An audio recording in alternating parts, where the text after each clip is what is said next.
सैन्य निरीक्षण।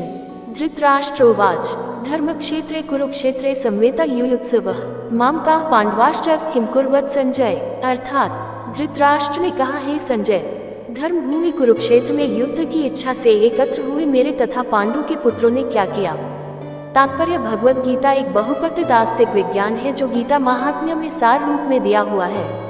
इसमें यह उल्लेख है कि मनुष्य को चाहिए कि वह श्री कृष्ण के भक्त की सहायता से समीक्षण करते हुए भगवद गीता का अध्ययन करे और स्वार्थ प्रेरित व्याख्याओं के बिना उसे समझने का प्रयास करे।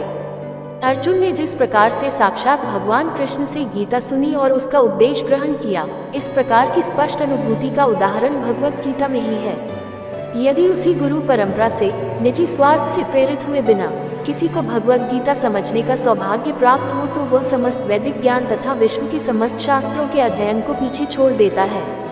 पाठक को भगवद गीता में न केवल अन्य शास्त्रों की सारी बातें मिलेंगी अपितु ऐसी बातें भी मिलेंगी जो अन्यत्र कहीं उपलब्ध नहीं है। यही गीता का विशिष्ट मानदंड है। स्वयं भगवान श्री कृष्ण द्वारा साक्षात उच्चरित होने के कारण ये पूर्ण आस्तिक विज्ञान है। महाभारत में वर्णित धृतराष्ट्र तथा संजय की वार्ताएं इस महान दर्शन के मूल सिद्धांत का कार्य करती है। माना जाता है कि इस दर्शन की प्रस्तुति कुरुक्षेत्र के युद्ध स्थल में हुई जो वैदिक युग से पवित्र तीर्थ स्थल रहा है। इसका प्रवचन भगवान द्वारा मानव जाति के पथ प्रदर्शन हेतु तत् किया गया जब वे इस लोक में स्वयं उपस्थित थे।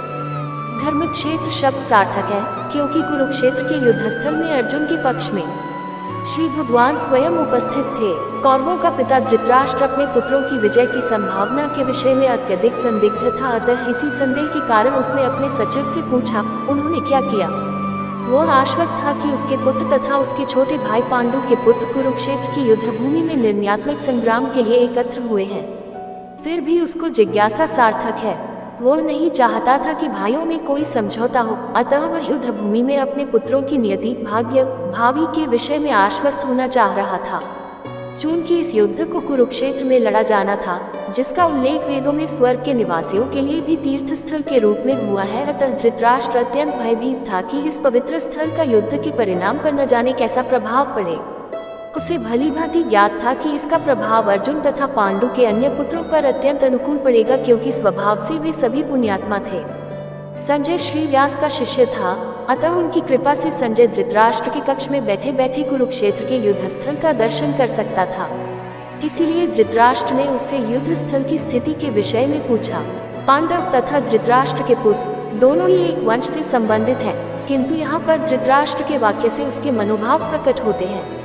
उसने जानबूझकर अपने पुत्रों को कुरु कहा और पांडु के पुत्रों को वंश के उत्तराधिकार से विलग कर दिया। इस तरह पांडु के पुत्रों अर्थात अपने भतीजों के साथ धृतराष्ट्र की विशिष्ट मन स्थिति समझी जा सकती है। जिस प्रकार धान के खेत से अवांछित पौधों को उखाड़ दिया जाता है, उसी प्रकार इस कथा के आरंभ से ही ऐसी आशा की जाती है कि जहां धर्म के पिता श्री कृष्ण उपस्थित हो, वहां कुरुक्षेत्र रूपी खेत में दुर्योधन आदि धृतराष्ट्र के पुत्र रूपी अवांछित पौधों को समूल नष्ट करके युधिष्ठिर आदि नितांत धार्मिक पुरुषों की स्थापना की जाएगी। यहाँ धर्मक्षेत्रे तथा कुरुक्षेत्रे शब्दों की उनकी ऐतिहासिक तथा वैदिक महत्ता के अतिरिक्त यही सार्थकता है।